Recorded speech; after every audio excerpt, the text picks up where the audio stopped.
Hi అండి. ముందుగా సీమాంధ్ర రుచులకి స్వాగతం, సుస్వాగతం. నేను మీ లక్ష్మీ సుజాత. అందరూ ఎలా ఉన్నారు? నేను చాలా బాగున్నాను.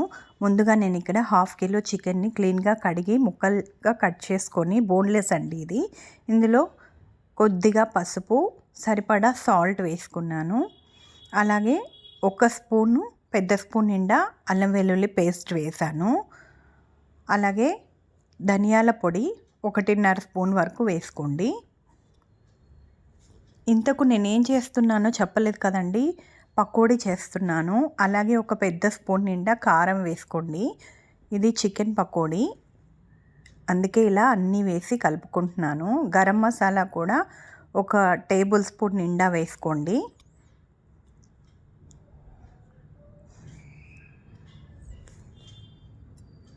ఇలా వేసుకున్న తర్వాత 3 స్పూన్లు పెరుగు వేసుకోండి. బాగా గట్టిగా ఉండే పెరుగు వేసుకోండి.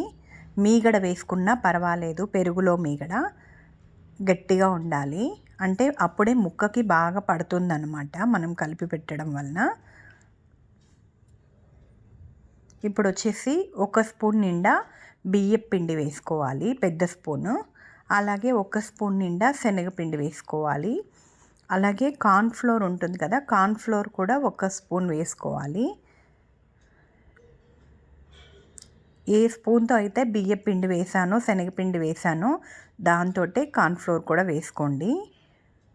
3 ఒక్కొక్క స్పూన్ వేసుకోవాలి. ఇప్పుడు ఒక స్పూన్ నిండా ఆయిల్ అయితే వేసుకొని మొత్తం అంతా బాగా మిక్స్ చేసుకోవాలి. ఇలా కలిపి పెట్టింది లిక్విడ్ ఎక్కువ రాకూడదనమాట. ఆ విధంగా ఆ కన్సిస్టెన్సీ ఉంటే సరిపోతుంది మనకి పకోడీకి. ఎప్పుడు కూడా మనము శనగపిండి ఆనియన్ పకోడీ చేసుకుంటాం కదండి, దాంట్లో కూడా వాటర్ వేయం కదా మనమేమి. నేనైతే వేయనండి పకోడీ అయితే. మామూలుగా ఉంటలు, బజ్జీలు వీటికైతే వేసుకుంటాము. ఈ విధంగా కలిపేసుకున్నాను కదా. ఇప్పుడు ఒక స్పూన్ నెయ్యి పైన ఇలా వేసేసి అంతా అన్నిటికీ అంటే విధంగా ఒకసారి పైన టచ్అప్ ఇచ్చేసేయండి. ఇచ్చేసి దీన్ని ఇలాగే మూత పెట్టేసి ఒక గంట సేపు ఫ్రిడ్జ్లో పెడతారో బయట పెట్టుకుంటారో మీ ఇష్టం. ఎక్కడ పెట్టినా సరిపోతుంది. ఒక గంట తర్వాత మనము ఎంతైతే వేయించుకోవాలో అంత తీసేసుకొని మిగిలింది ఫ్రిడ్జ్లో పెట్టేసుకుంటే, డీప్ ఫ్రీజర్లో పెట్టుకుంటే ఎప్పుడు కావాలంటే అప్పుడు పకోడీలు వేసేసుకోవచ్చు.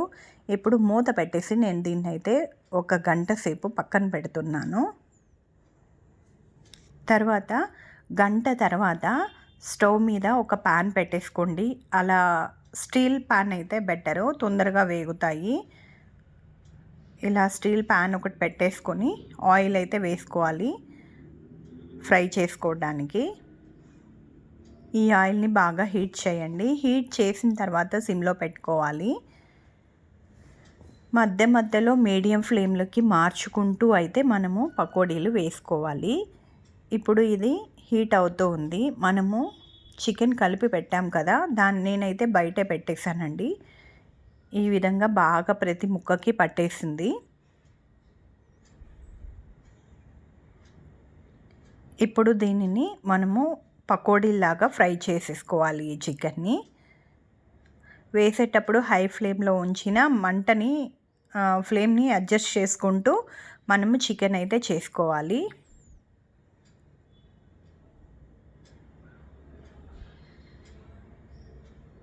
పైగా నేనైతే వీటిని 2 సార్లు ఫ్రై చేస్తాను. ఇప్పుడు మనము మిరపకాయ బజ్జీ కొద్దిగా వేసి తీసేస్తాం కదా, మళ్ళీ ఫ్రై చేస్తాం కదా సెకండ్ టైము, ఆ విధంగానే వీటిని కూడా సెకండ్ టైం అనేది ఫ్రై చేసుకోవాలి. మనము షాప్స్కి వెళ్ళి చికెన్ పకోడీ తీసుకున్న వాళ్ళన్నీ కొంచెం అంటే మధ్యస్థంగా వేయించి పెట్టుకుంటారు, మరీ మొత్తం ఫ్రై చేసేయరు. మనము వెళ్ళి అడిగిన వెంటనే మనకి చికెన్ అనేది వేడివేడిగా వేసి మనకి ఇస్తూ ఉంటారు కదా, ఆ విధంగా నేను ఇక్కడ ఫ్రై చేసుకొని పక్కన పెట్టుకొని మళ్ళీ సెకండ్ టైం అనేది ఫ్రై చేస్తాను. ఇంతవరకు నా ఛానల్ని ఎవరైనా సబ్స్క్రైబ్ చేసుకోకుండా ఉంటే చేసుకోండి, లైక్ చేయండి, షేర్ చేయండి.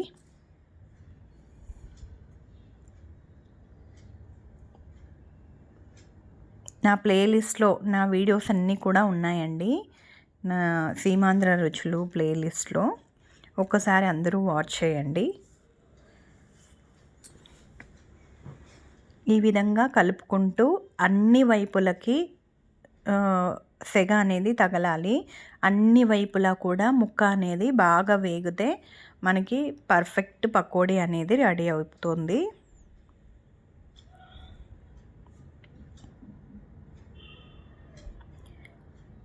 ఇప్పుడు మనకి ఒక 70% పకోడీ రెడీ అయిపోయింది. దీనిని తీసి పక్కన పెట్టుకోండి. మళ్ళీ ఇంకొక వాయి వేసుకోండి. ఇంకొక వాయి అంటే సెకండ్ టైం ఇంకొక సారీ వేరేది ఉంటుంది కదా పచ్చిది, అది మళ్ళీ ఫ్రై చేసుకోండి సెకండ్ టైంది. ఇలా అన్నీ ఫ్రై చేసుకున్న తర్వాత మళ్ళీ నేను రెండోసారి ఫ్రై చేస్తాను.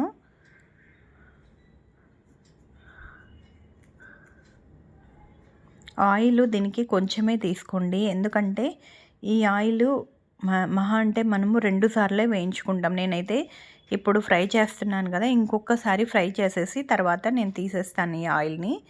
లేదంటే ఫస్ట్ టైం మనం ఏం చేస్తామంటే ఇప్పుడు పకోడీ చేసుకొని నెక్స్ట్ టైము ఏదైనా కర్రీ చేసుకుంటున్నా, చికెన్ ఫ్రై చేసుకుంటున్నా దానిని వాడేసుకోండి. ఎక్కువ రోజులు పెట్టుకోకండి ఈ ఆయిల్ అయితే. మామూలుగా బయట చేసేవాళ్ళైతే ఏమేమో కలుపుతూ ఉంటారు. అజినోమోటో అంట, ఇంకా ఏవేవో ఫ్లేవర్స్ కలుపుతూ ఉంటారు. నేనైతే ఇందులో ఏ ఫ్లేవరు కలపలేదు. కాబట్టి ఆయిల్ ఏమి ఇబ్బంది లేదు. కానీ డీప్ ఫ్రై చేస్తాం కదా, దానివలన ఆ ఎఫెక్ట్ కూడా మనకు పడద్దంటే మనము ఈ ఆయిల్ని ఒకటేసరికి చేసుకోండి.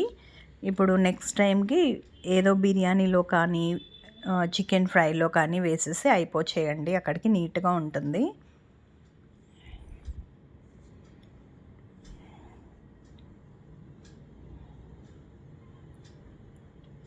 ఇక్కడ నేను ఒక గుప్పెడు కాజు వేసుకున్నాను.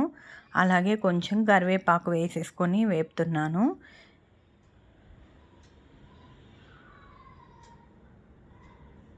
ఇవి ఆల్రెడీ సెకండ్ టైం వేసినవండి.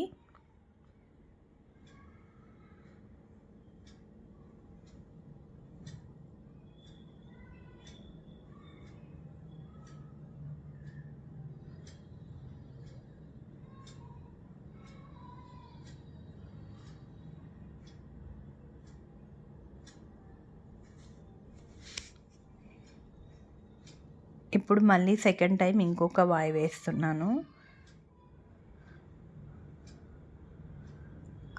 ఇదంతా కూడా కాల్చి పెట్టుకునిందే మళ్ళీ సెకండ్ టైం వేస్తున్నా.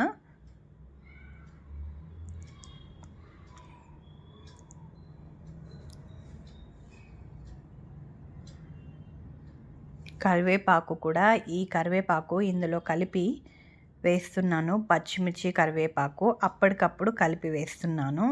దీనిని ముందే కలిపి పెట్టనవసరం లేదు. మనం చికెన్ ఫ్రై చేసుకునేటప్పుడే ఆ కలిపిన అది ఉంటుంది కదా ఆ బ్యాటరు, దాంట్లో ఈ కరివేపాకు, కాజు అన్నీ కూడా ఇలా కలిపేసి వేసేసామంటే పచ్చిమిర్చి అన్నీ చాలా టేస్టీగా ఉంటుంది.